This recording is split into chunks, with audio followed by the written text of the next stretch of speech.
Hello again, this is Andy Nicol, the course tutor for the Perfectly Spoken Advanced course, and today's lesson, lesson 31, is on the subject of verb patterns, i.e.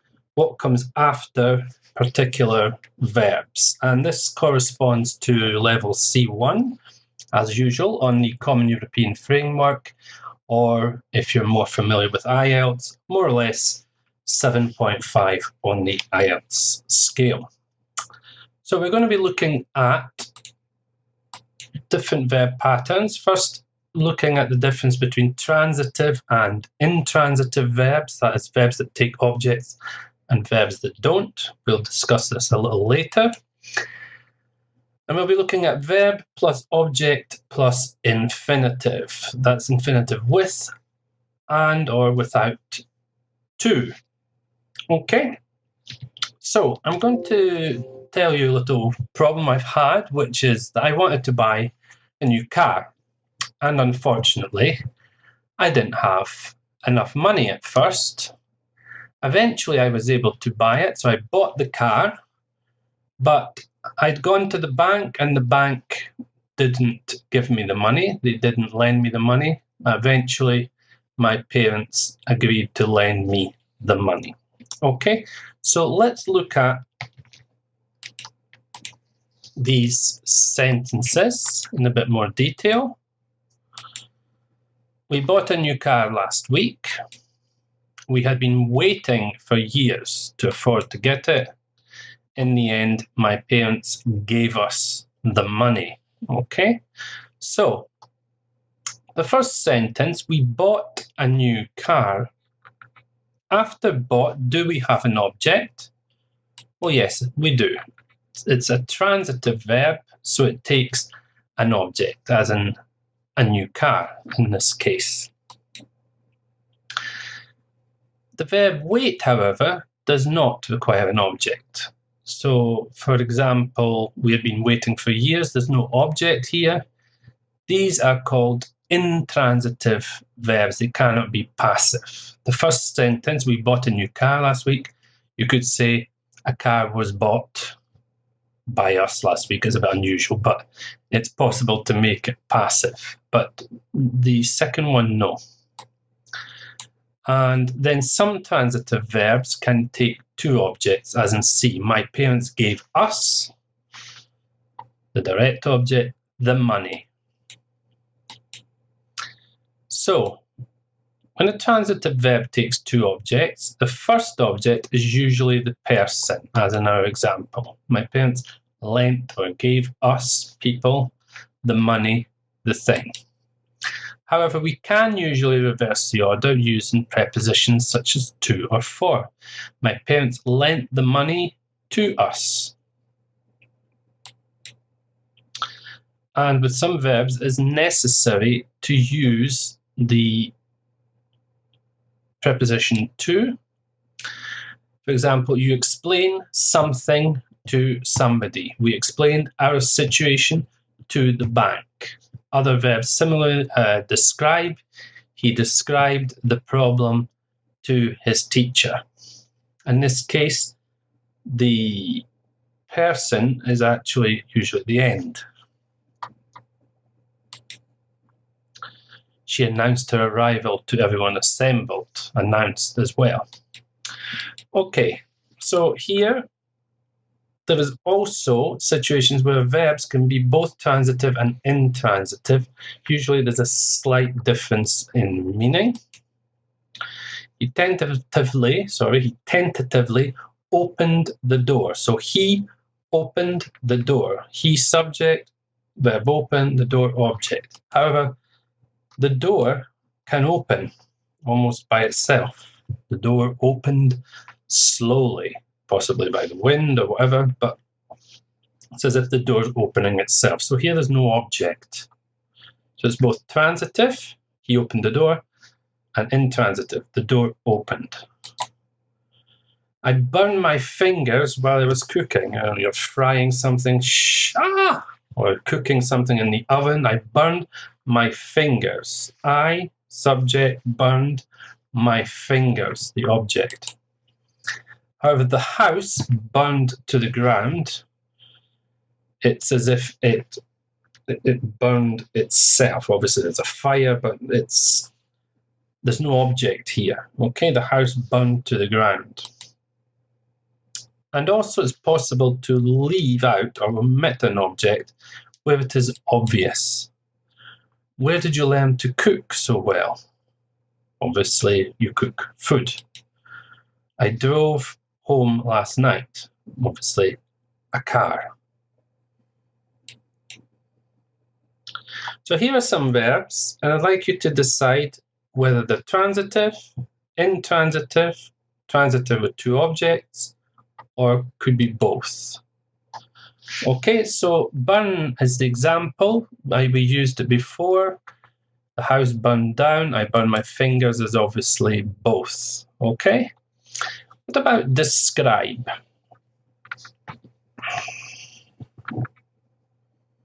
How you describe something to someone. We'll be looking at this later in the verbs plus object plus infinitive. So describe here takes two objects. Eat. I ate a piece of toast for my breakfast this morning. It takes an object. You explain. Where does that go? You explain something to somebody, goes in there. Fall. Where would fall go? My grandmother fell yesterday because it was a very icy day. There was ice on the road. She fell. It's intransitive. There is a verb called to fell, which has a different meaning, which is transitive. It means to cut something down. The lumberjacks felled a tree in the forest. Okay, it's a different verb. Okay, that is transitive. To give. Well, of course, you give something to someone. My parents gave me a bike for my birthday. Two objects. Happen. Something terrible happened last night. Intransitive. Invite is transitive. You invite someone to a party or whatever. To laugh. Ha ha ha. The villain laughed as he left the scene of the crime. It's intransitive. It doesn't need an object. What about lose?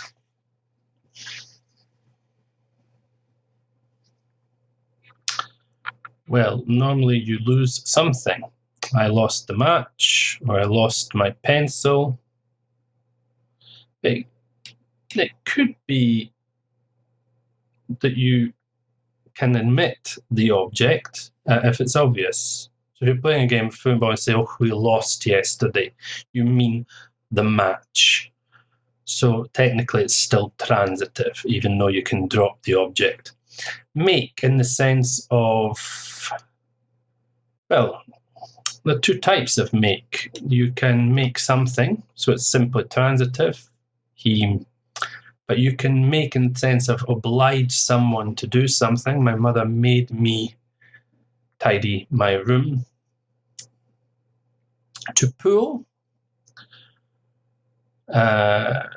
Children are fighting. Oh, she pulled my hair. Obviously transitive. Or you can pull a muscle in your leg.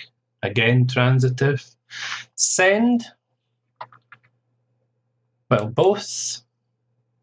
Both. Two objects, I beg your pardon. He sent an email to his boss asking for the day off. So send something to somebody. Shut.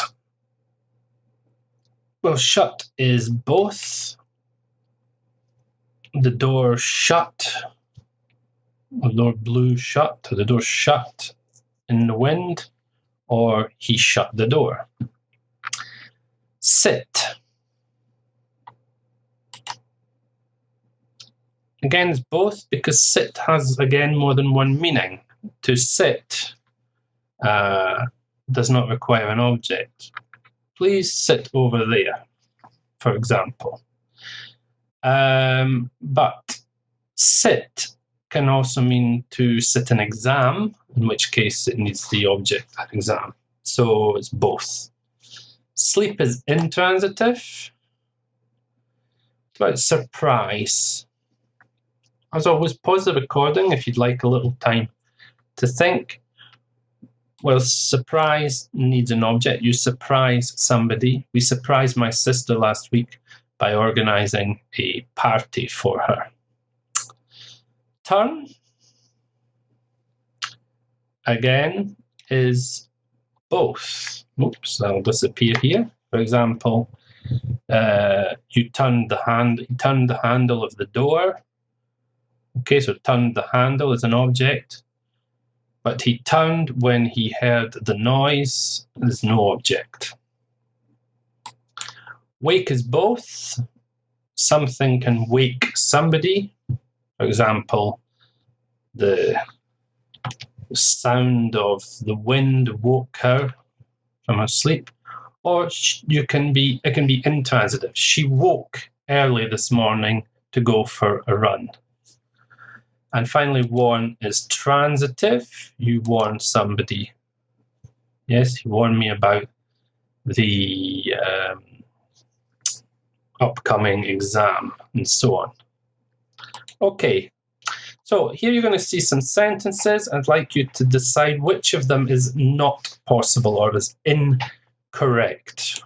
Okay, so the sound of the gunshot frightened, or the sound of gunshot frightened us. Gunshot is bang. Okay, is it frightened or frightened us?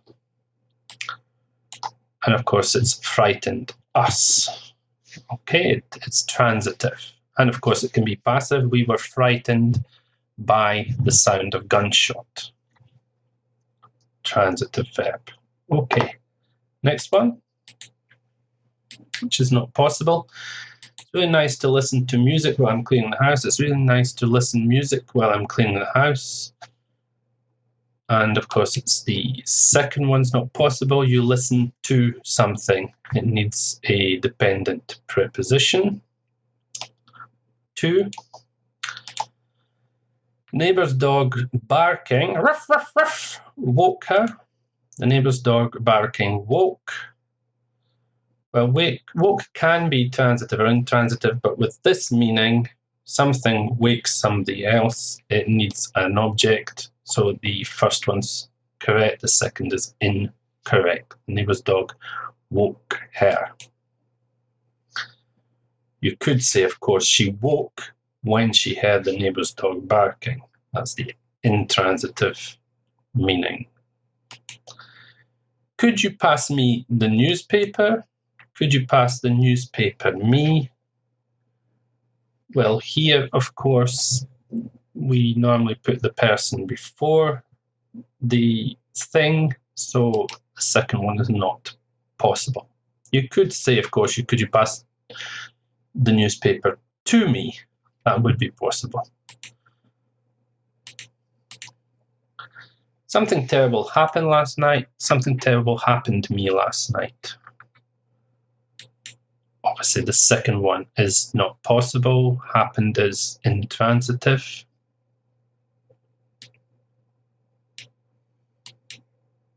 I was waiting the bus when it started to rain. I was waiting for the bus when it started to rain. The first one's not possible. Waiting to wait is intransitive. You have to wait for something. Would you like to borrow some money? Would you like to borrow me some money?